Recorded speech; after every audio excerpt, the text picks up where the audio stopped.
am Hayden Kalesa, the Community Prevention Advisor with Lost and Found. I've been with Lost and Found for almost 3 years, and 2 of those years I did spend at SDSU. I was involved with the peer-to-peer mentorship program and the Lost and Found chapter on SDSU's campus. Our SDSU chapter of Lost and Found is excited to present this evening's Stories of Resilience event. You will learn more about Lost and Found, the power of storytelling, and then you'll hear from Katie Milgrant as she shares her own personal story of hope and resilience. Please join me in welcoming Carrie Jorgensen, Lost and Found's very own Student Programs Manager.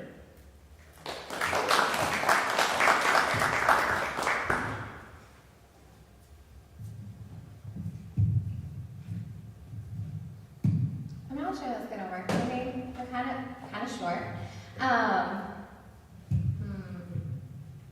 Nope, I'm just not gonna. We're good.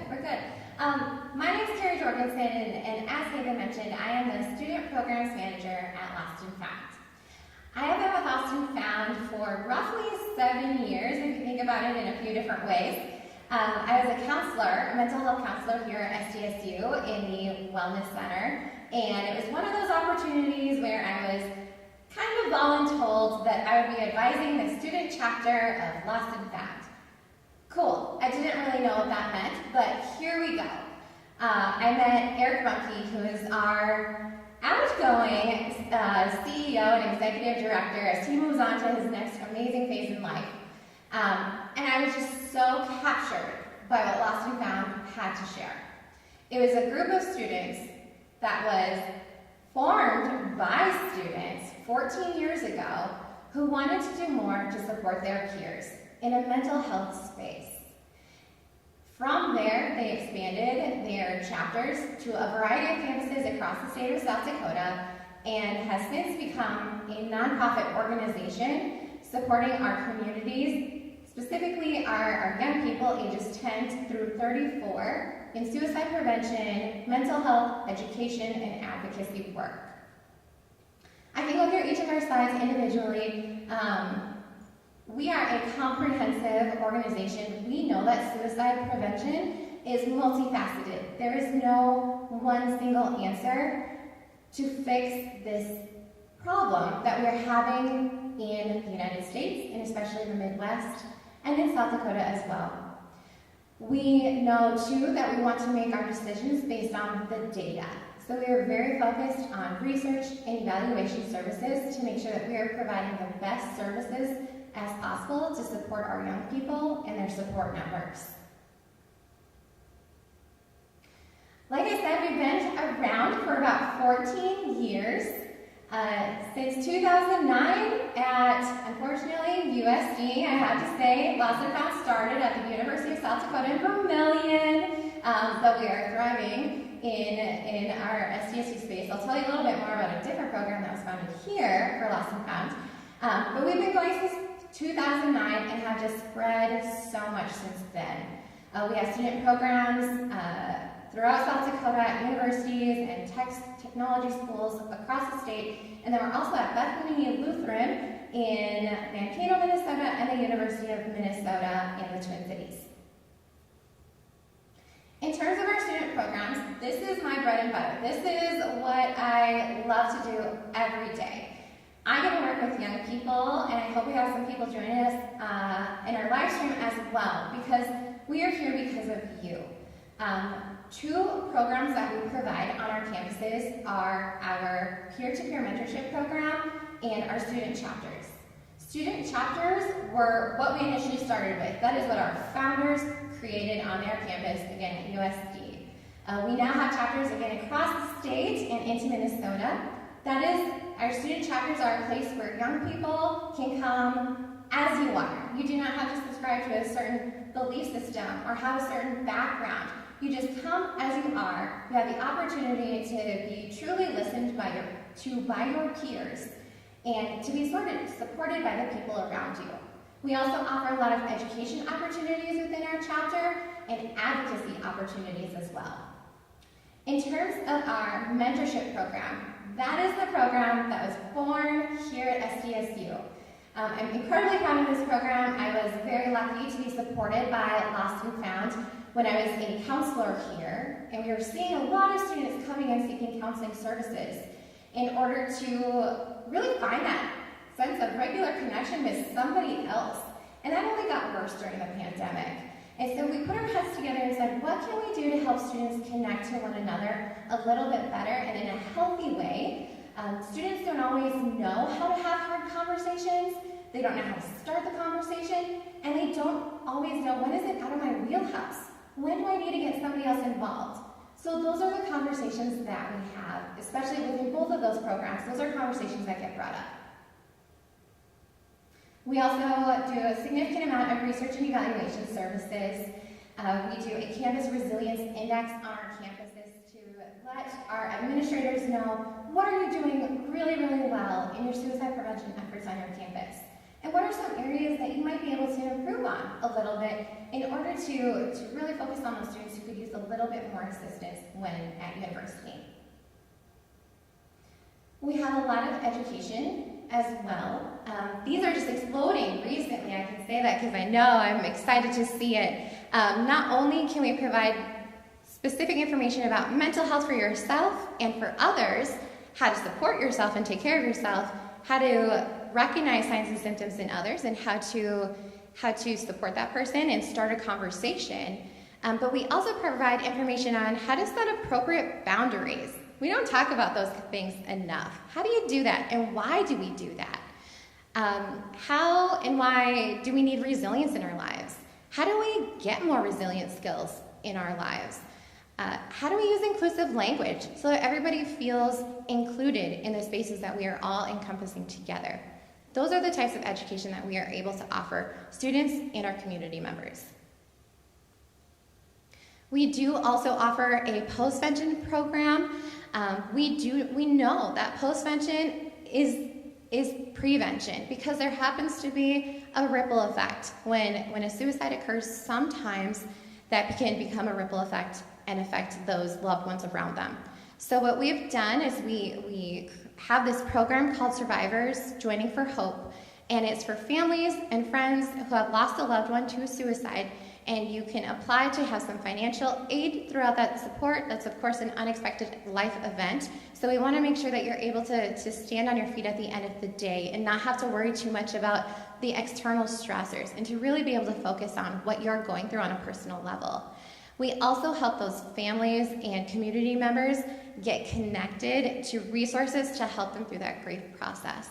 And again, these all feed back into that goal of prevention along that process. Finally, please check us out. If you don't know much about Lost and Found, feel free to find us at resilienttoday.org. You can learn more about our student programs, our evaluation projects, postvention program as well. So please look into us if you ever want us to bring education to your class, your community, your organization. We would love to do that for you. And if you want to get connected on our email list, you can also, of course, scan this QR code. We do have a few QR codes throughout today's presentation, so don't put your phones too far down. I know no one says that when they're doing presentations, right? Usually we want you to turn them off. No, make sure you have them on hand. Take notes, however that makes the most sense for you. And now it's my privilege to introduce Heidi Martilla-Lozier. She is our Director of Communications at Lost and Found, and she's going to tell you why we're doing today's event, why storytelling matters, and how you can get involved in storytelling in your own way that fits best for you. So please welcome me in joining Heidi.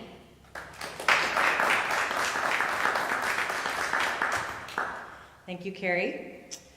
So as Carrie said, I'm the Communications Director for Lost and Found, which means that our Stories of Resilience project that we're doing falls into my area of expertise.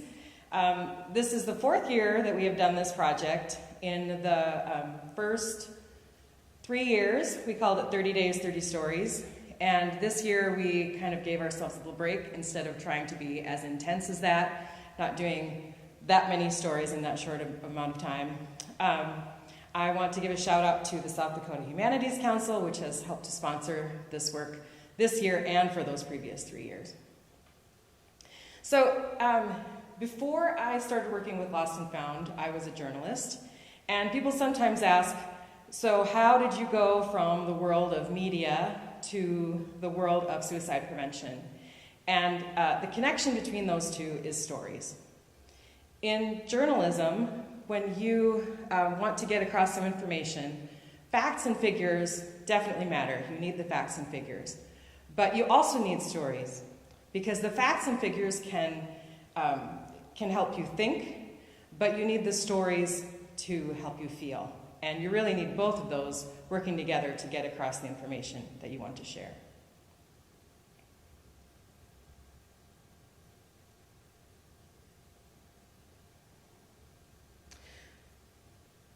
Stories are a vital part of what make us human.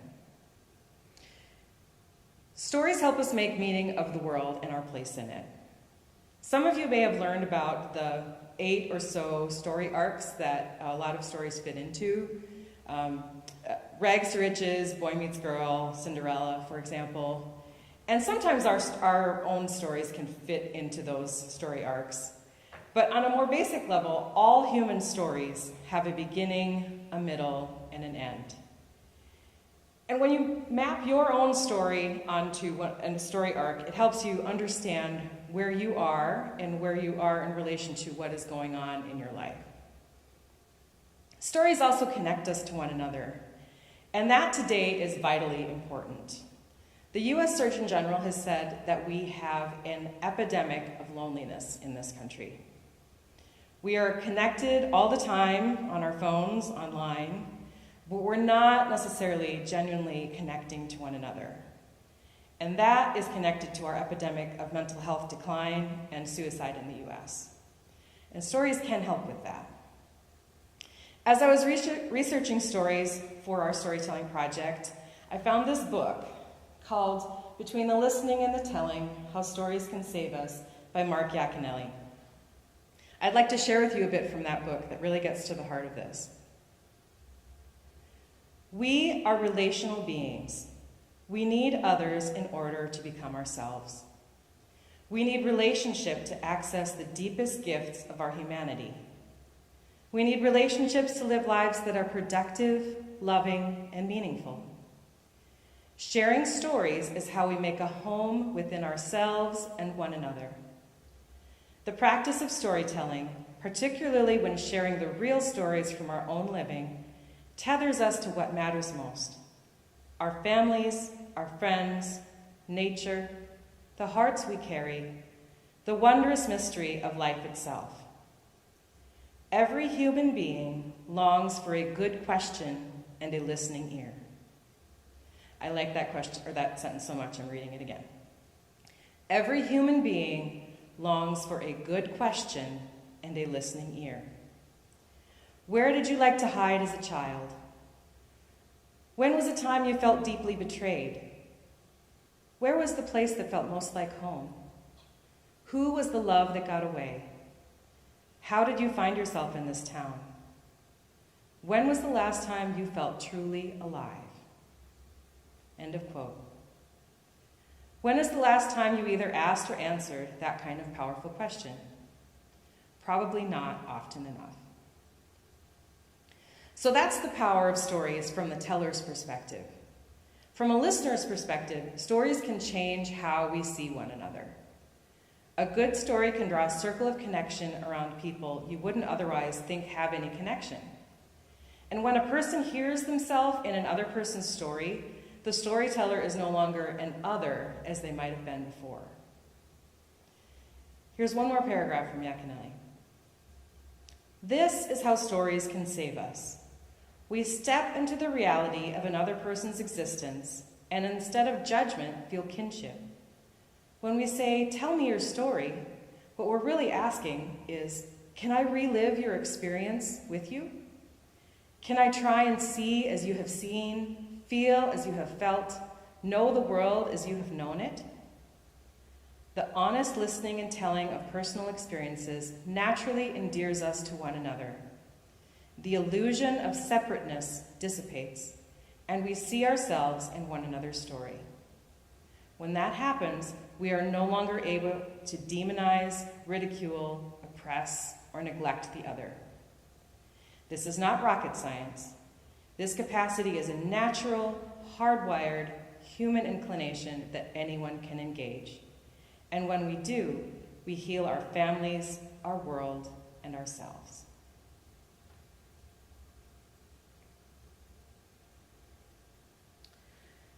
So on a practical level, as a nonprofit, we have to be good at telling our own story. Every nonprofit is essentially telling a story of a problem they see in the world and how they are working to make it better. And that's what our supporters are really investing in. They are becoming part of that story. And through the work that we do at Lost and Found, we're helping people reframe their own stories. So students in the peer-to-peer mentorship program, a student who might be struggling, instead becomes someone who has a friend and a helper, a person who can guide them through some of the challenges they're facing.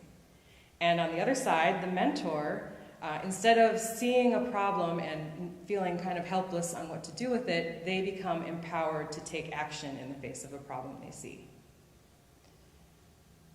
Through our Survivors Journey for Hope program, families who have lost someone to suicide, who have been pushed by circumstances into a horrible storyline, are given support at a critical moment so that they can start to see a different path forward. And through the Stories of Resilience Project, we are really wielding the power of stories to move forward toward healing and wholeness. This is true for the people telling the stories and the people hearing them. So specifically for suicide prevention, it builds connection, as we talked about earlier, which has huge implications for mental health. It empowers the storyteller. It builds agency, or the idea that you have the power to do things in the world. Jonathan Adler, who is a researcher who specializes in stories, wrote, "You're both the narrator and the main character in your story. That can sometimes be a revelation. Oh, I'm not just living out this story, I'm actually in charge of this story." The way this happens is that when you tell your story, you pick the facts and the details that are important to share. Emphasizing different facts can change the whole arc of the story. And when we realize that we have the power to do that for our own stories, we realize that we can also do that as we live our lives. A suicide risk factor is trauma, and a good story does not erase that trauma, but it can change how that trauma is perceived and change the role of the person who has been affected by that trauma. Storytelling can change the place of that trauma in a person's life from the main character to a bit player and put the storyteller in the main character role again. So if you've been inspired by this to tell your story, the advice I have is just start. Writing, recording, whatever format works best for you. Know that you can edit it, tweak it, rewrite it, check it and start over. Tell it or not tell it out loud or to someone else. You can keep it to yourself. The power to tell your story is yours. If your story includes suicide, there are some important things to consider to tell your story safely. You can use the QR code to go to a tip sheet that has just one page, some ideas on how to talk about suicide.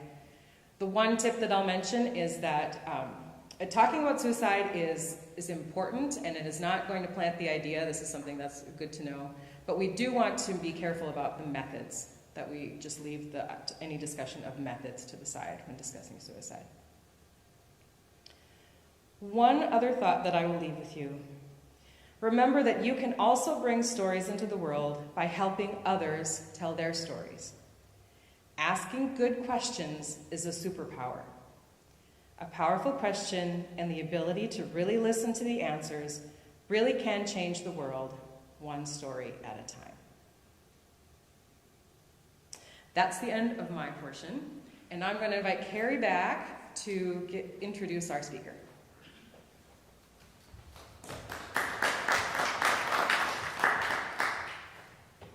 All right, thank you, Heidi. I am so excited to introduce our guest speaker this evening. Katie Milbrandt is here with us. She is an architecture student here at SDSU, and she is a active member of the Miss South Dakota Scholarship Program, and actually currently holds the title of Miss Rolling Plains. She is a mental health advocate, and she is here to share a little bit about her own story with us today. And then we're going to follow that with some questions, which you can ask any of our speakers tonight. So let's welcome Katie.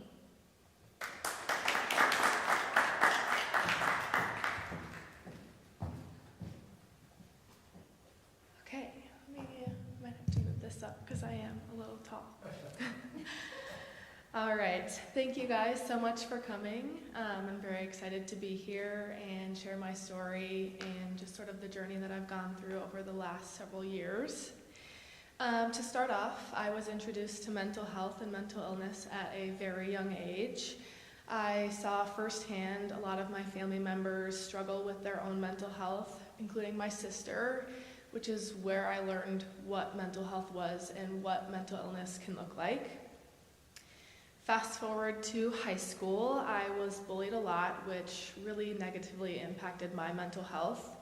It led me to change schools for my junior and senior year, where I had a way better experience. I sort of started to turn my life around. I was really eager to come to SDSU and explore a new place. I'm originally from Wisconsin, so about 4 hours from here. I really wanted to meet new people and just pave the way towards my future. One weekend during the spring semester of my freshman year, I got one of those phone calls that you never want to get. It was a phone call from my mom at about 6 in the morning on a Sunday, telling me that my cousin died by suicide the night prior. I didn't want to believe what I was hearing, and I really tried to convince myself that I was still in a dream. I remember asking myself, how am I going to make it through this? All alone. I was 4 hours away from my family. I was sort of making friends, but it was still early on in my college years, so I didn't feel like I really had a place. It was a really hard grieving process, again, especially being in a new place and really far away from my family and my loved ones. Thankfully, a few months later, I was able to attend her celebration of life and continue processing my emotions with the support from my family and my friends and my loved ones that I had back home. Fast forward a whole year to spring semester of my sophomore year. That's sort of where things started to go south for me. I was in a sorority at the time, so I lived in a sorority house with 18 girls. But I went from enjoying life every single day to not wanting to experience life. I was super unmotivated, rarely detached from the life that I wanted to have, and I really only wanted to be alone. I wasn't eating enough, or I was eating too much. I'm a pretty active person, but I would either skip the gym for days on end, or I would make it up by spending 6 hours in the gym in one day. And without really realizing it, I was in a very dark place and digging myself into a deeper hole. And it was on Valentine's Day, February 14th of 2022, when my life changed forever. February 14th was the day I attempted suicide. I was willing to give up on 17 years of education.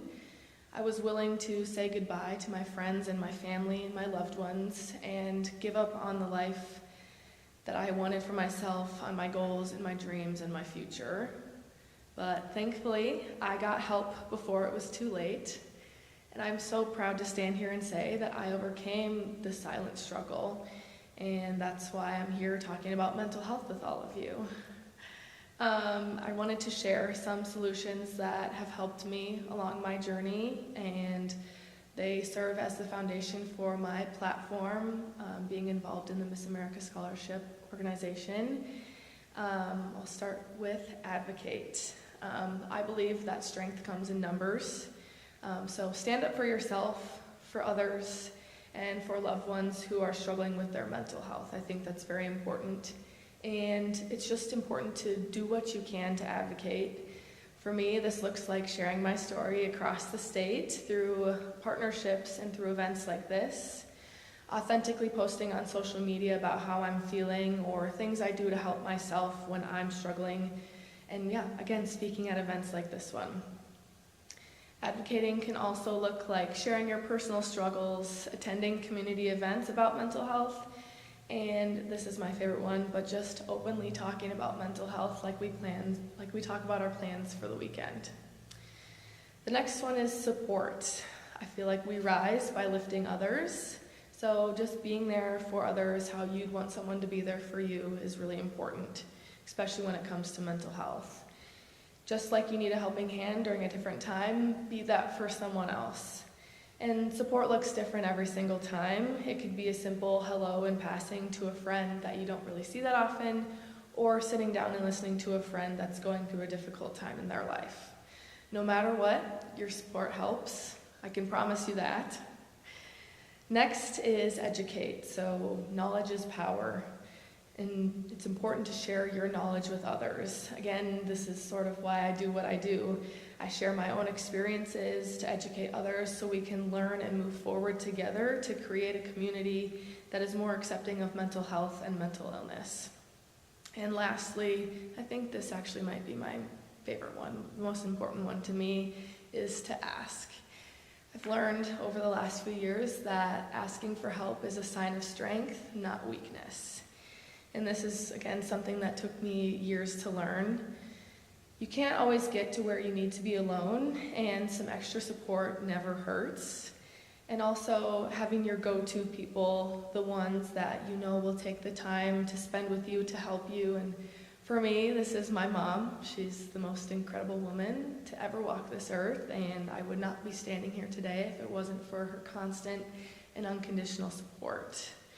So again, these 4 solutions, advocate, support, educate, and ask, serve as the foundation for my community service initiative, which is called Speak Up, Stopping the Stigma by Starting the Conversation. And it's just been such a transformative experience being involved in the Miss America opportunity.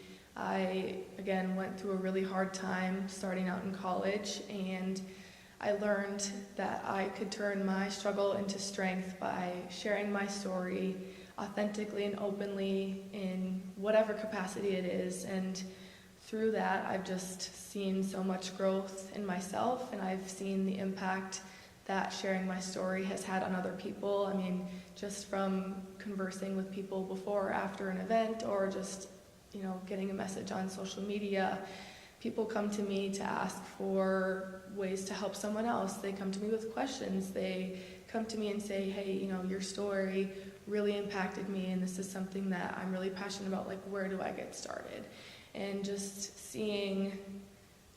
thinking back to where I was a few years ago to where I am now just feels very full circle for me. And again, I just couldn't be more proud to stand here today and have this opportunity to share my story with all of you. Thank you.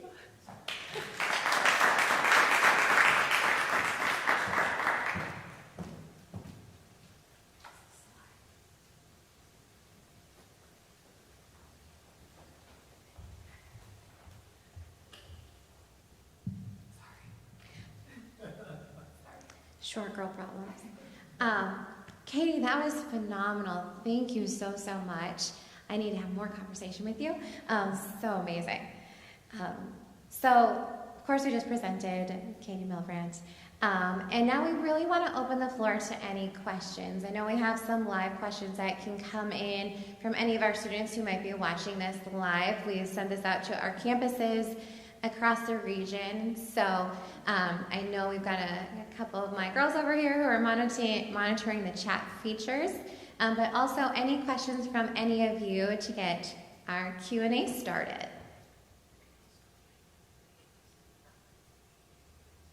I've also been informed that you can also post any questions in the comments on the YouTube live stream itself.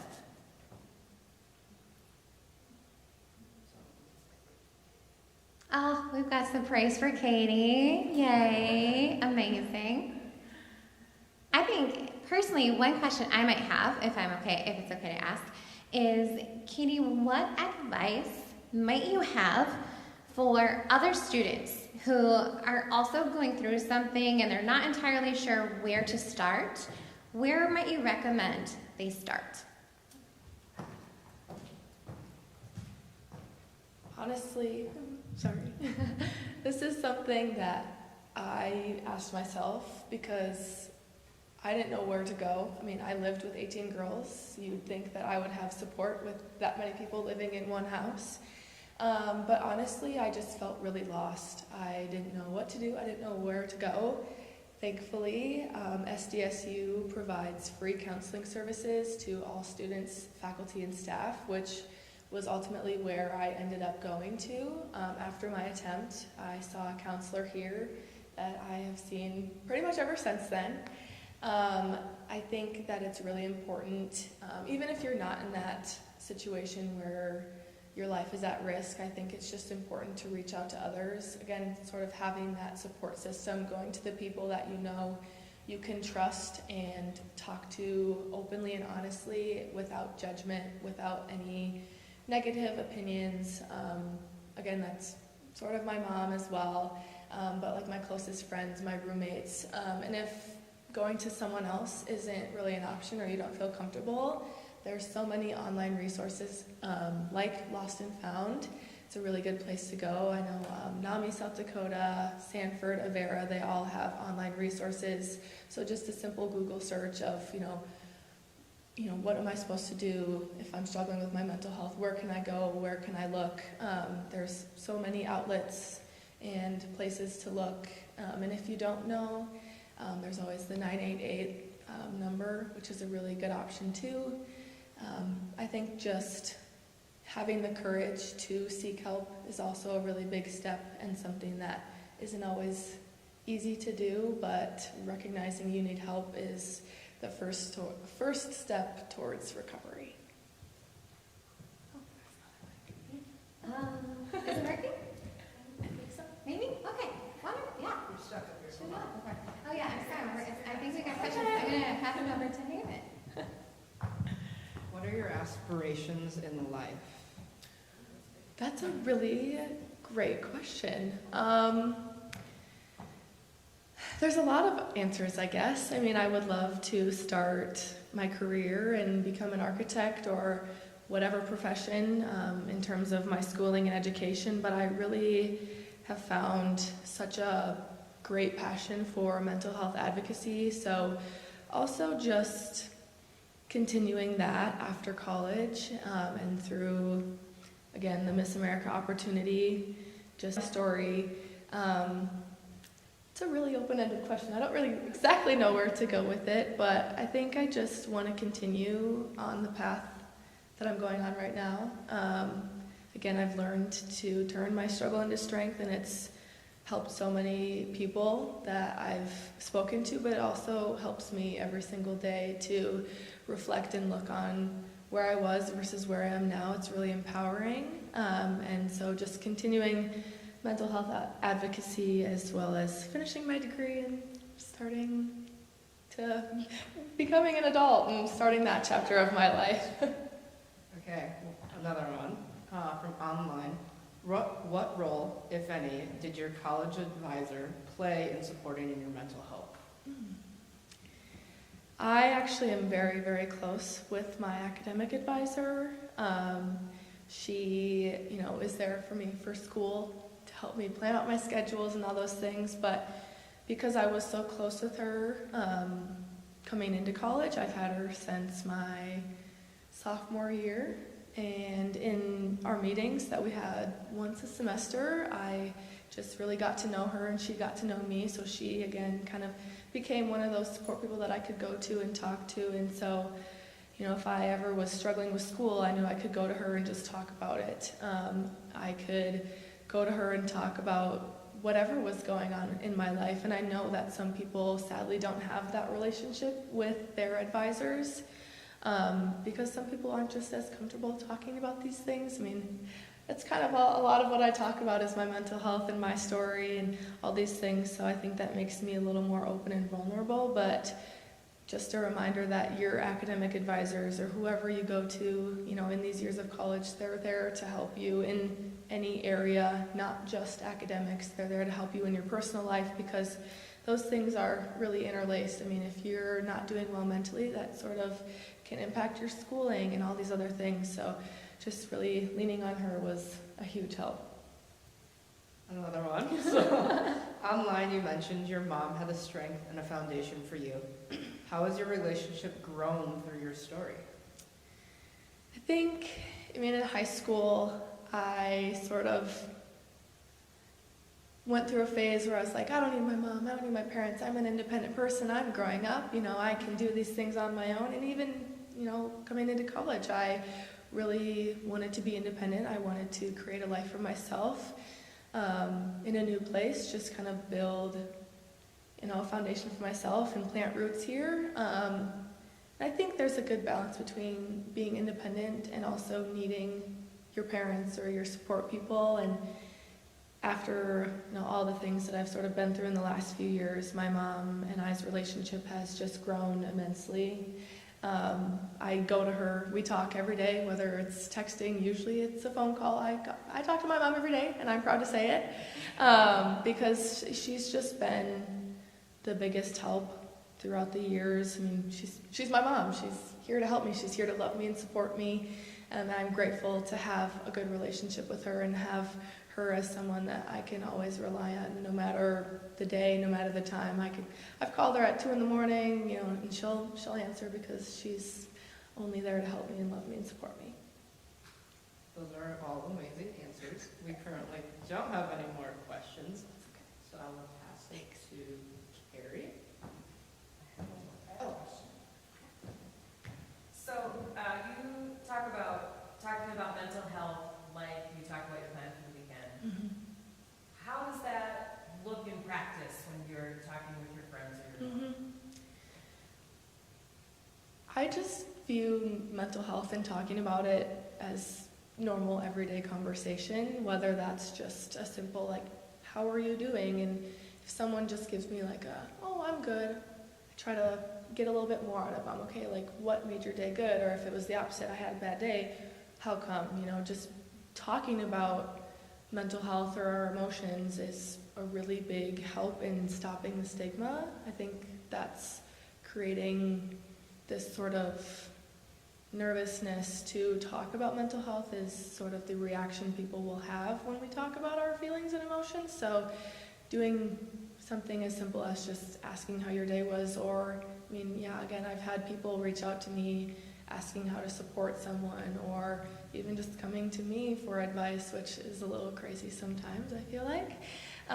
But just doing anything and everything I can to talk about mental health when it's, the right time. I think there's definitely times where mental health isn't always like part of the conversation, but I really try to just check up on my friends, talk about mental health, and again, just talking about the things I do, and the events and appearances that I have and the places I speak. I really try and just talk about it as much as I can to increase conversations about mental health, again, to really work to try and stop the stigma. Okay, we do have one more. For your platform through Miss America pageant / Miss South Dakota, how do you envision furthering your platform? That's a good question. I'm trying to think of what I had in my paperwork. I think my goals are constantly changing. As I've gone on, I just have wanted to do so much more. I really want to start my own school-wide speaking tour. I do a lot of speeches in partnership with NAMI South Dakota. I'm sort of their walking, talking advocate, so I go along with them when they have events on campuses or at schools, but I really want to just start that myself and sort of base it on my platform, and again, sharing my story. A lot of the time it's with older students, middle school, high school, but earlier this spring, I actually did an elementary school tour in Aberdeen. I went to every single elementary school and read a children's book about feeling our emotions, and it's okay to have emotions, and sort of how we navigate them and what we do if we feel sad or upset or angry or jealous. Just introducing those elementary topics at a young age, I think, will really help future generations and their ability to talk about mental health. So again, I think, that statewide speaking tour is a really, really big one for me, but just collaborating with as many organizations as I can to spread awareness, share my story, and again, just work to stop the stigma, because I think that's a really big one for me. Thank you.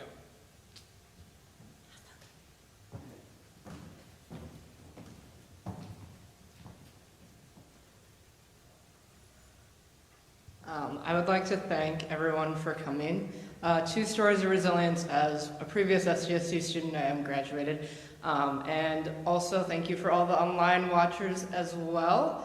This concludes our event, and I appreciate you all coming. If you have any questions, we do have our resource table outside, and if you have any other questions, you can direct them to our online contact us form at resilienttoday.org. So I appreciate it. Have a great night. Thank you.